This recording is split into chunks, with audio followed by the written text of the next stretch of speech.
Hello and welcome to Mumbai Matters. I am Mansi Phadke, Deputy Editor with ThePrint, and I am currently standing at Shivaji Park, where on Sunday a crowd of protesters took central Mumbai by storm under the banner of the Hindu Jan Akrosh Morcha, organized by the Sakal Hindu Samaj, which is an umbrella organization of Hindutva outfits.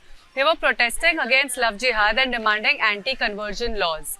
The protest could be seen as an isolated event or just another rally, but it is definitely a reminder of how Hindutva is still a subtle but significant part of Mumbai's political discourse amid its narrative of migrant versus native, slums versus high-rises, and civic woes such as bad roads, drainage and traffic. And ahead of the polls to the Brihan Mumbai Municipal Corporation expected later this year, the Bharatiya Janata Party and the Eknath Shinde-led Bayasahebanchi Shiv Sena wants to make Hindutva not just a subtle but a dominant part of Mumbai's political agenda.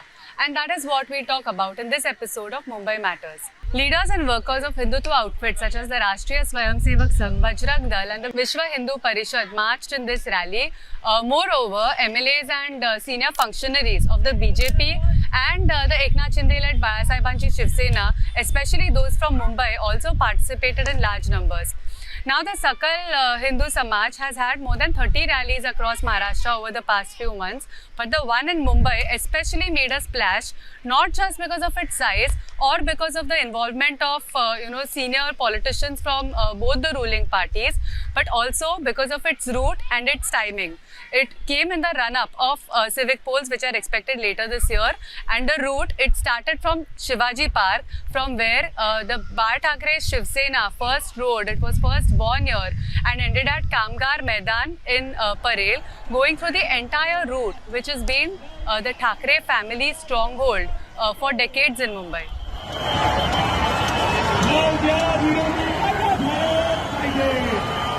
The Shiv Sena was born in 1966 on a Sons of the Soil agenda in Mumbai. But by the 1980s, it realized that if it really wants to expand beyond Mumbai, have its appeal to a larger voter base, then it needs to have more ideological ammunition. That is why in 1985, in its second Adhiveshan, which is its session held in Mahad in Konkan, it officially adopted the Hindutva agenda.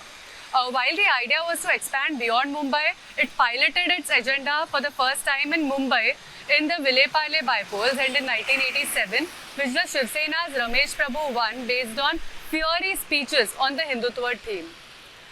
In 1985, the Shiv Sena also won its first Mumbai civic body polls amid a poor turnout. This was a time when Hindutva became a dominant political agenda in Mumbai. Hindutva groups used to organize Maha-Aartis across temples in Mumbai to counter the Muslim practice of offering namaz outside mosques and azan on loudspeakers. Thackeray Shiv Sena organized such Maha-Aartis on an especially grand scale during the 1992-93 riots, which the Shri Krishna Commission, which was probing the riots, had also mentioned as one of the major reasons that provoked violence in Mumbai.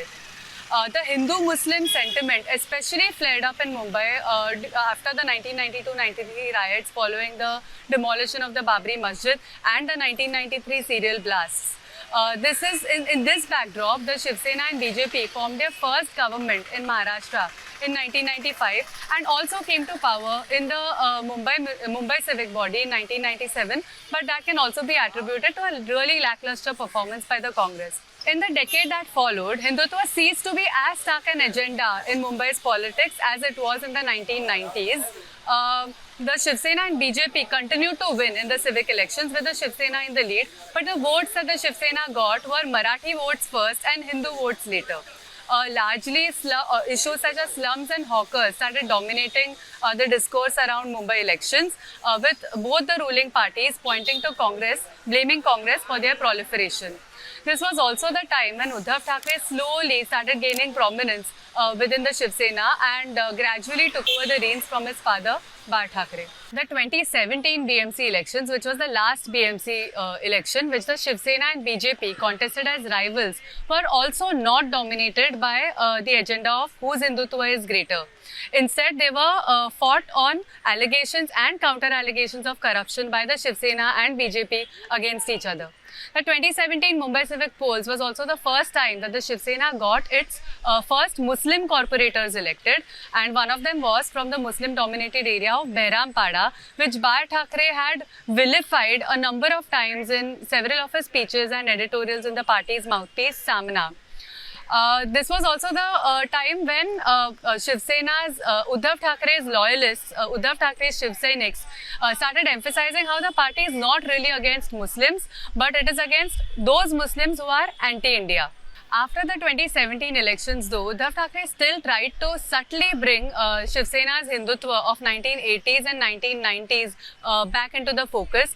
In an interview to Samna, the Shiv Sena's mouthpiece, after an election where the BJP and Shiv Sena had ended up being very close to each other, with the Shiv Sena being at 84 and the BJP at 82, almost trying to wrest the Mumbai civic body from the Shiv Sena. So after this kind of an election, Uddhav Thackeray gave an interview to Samna, in which he said that non-Marathi Hindus had forgotten what the Shiv Sena had done to save them during the 1992-93 riots, and if at all they don't show their loyalty to the Shiv Sena, then the Shiv Sena may not be able to return the favor the next time such a situation arises. Cut to 6 years later, we have another BMC election coming up, and the BJP has been drumming up the Hindutva sentiment over the past few months. The party's city unit has organized a campaign, Jagar Mumbaicha, which translates to Awakening of Mumbai, where it is holding small gatherings across Mumbai to emphasize the supposed corruption in the BMC under the Uddhav Thackeray-led Shiv Sena's rule.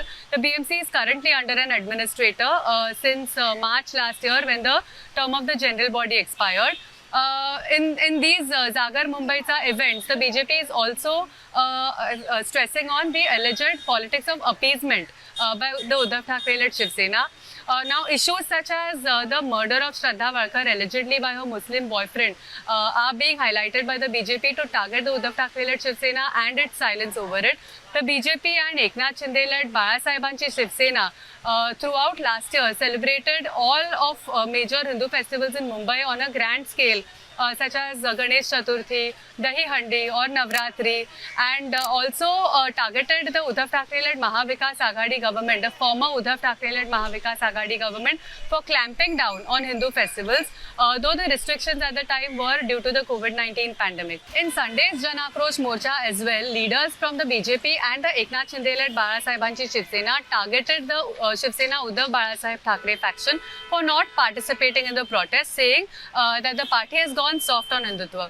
The Uddhav Thackeray-led Shiv Sena camp hit back through its mouthpiece Samna, saying that the BJP has started a game of dividing Hindus and Muslims, questioning how Hindus are suddenly in danger considering the BJP has its governments both at the centre and the state, and also emphasizing how it is a matter of pride that Shiv Sena Bhavan, where the Morcha gathered, which is the headquarters of the Shiv Sena Uddhav Balasaheb Thackeray faction, is still considered as the most important edifice for Hindus to gather and voice their demands. This clamour is only likely to grow in the coming few months. Civic issues will always be part of Mumbai's political narrative, but this time the civic elections are likely to get a strong Hindutva versus Hindutva flavour, as the Shiv Sena, led by Uddhav Thackeray, and the BJP clash as primary opponents. That's all I have for you for now. Do tune in next week for another episode of Mumbai Matters. For ThePrint, this is Mansi Phadke.